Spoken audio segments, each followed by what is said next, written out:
హర్షదీప్ సింగ్ భారత యువ బౌలర్. ఆస్ట్రేలియాతో జరుగుతున్న 5 మ్యాచ్ల టీ20 సిరీస్లో భాగంగా చివరి మ్యాచ్లో హర్షదీప్ సింగ్ అద్భుతమైన బౌలింగ్ చేశాడు. మరి ముఖ్యంగా ఆఖరి ఓవర్లలో అతని బౌలింగ్ అందరినీ ఆకట్టుకుంది.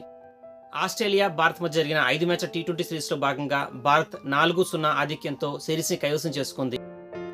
ఇందులో హర్షదీప్ సింగ్ ఆఖరి ఓవర్ బౌలింగ్ వేశాడు. మొదట బ్యాటింగ్ చేసిన భారత్ 20 ఓవర్లలో 8 వికెట్ల నష్టానికి 160 పరుగులు చేయగలిగింది. అనంతరం బ్యాటింగ్ దిగిన ఆస్ట్రేలియా లక్ష్యాన్ని ఛేదించే దిశగా ముందుకు సాగింది. ఆస్ట్రేలియా గెలవాలంటే ఆఖరి ఓవర్లో 10 పరుగులు సాధించాలి. అంటే 6 బాళ్లలో 10 పరుగులు. వాస్తవానికి ఆస్ట్రేలియా లాంటి గొప్ప జట్టుకి ఇదేమంత కష్టమైన పనేం కాదు. మరీ ముఖ్యంగా బౌలింగ్ చేస్తున్నది యువ బౌలర్ హర్షదీప్ సింగ్. ఈ నేపథ్యంలో హర్షదీప్ సింగ్ కట్టుదిట్టమైన బౌలింగ్ వేశాడు. ఈ హై టెన్షన్ మ్యాచ్లో భారత్ని విజయ తీరాలకు చేర్చాడు. ఆఖరి ఓవర్లలో మొదటి 2 బంతులకి పరుగులేమీ ఇవ్వలేదు. 2 డాట్ బాల్స్ వేశాడు హర్షదీప్ సింగ్. 3వ బంతికి వేడ్ను అవుట్ చేశాడు.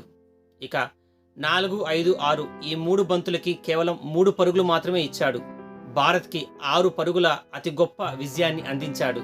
హర్షదీప్ సింగ్ కనుక సరిగ్గా బౌలింగ్ వేయకపోయింటే భారత్ ఈ మ్యాచ్ చేజారి ఉండేది. హై టెన్షన్ మ్యాచ్లో కఠినమైన పరిస్థితుల్లో ఒత్తిడిని నెట్టుకుని మరీ హర్షదీప్ సింగ్ ఈ ఓవర్ని అద్భుతంగా వేసి యావత్ భారత క్రికెట్ అభిమానుల హృదయాల్ని గెలుచుకున్నాడు.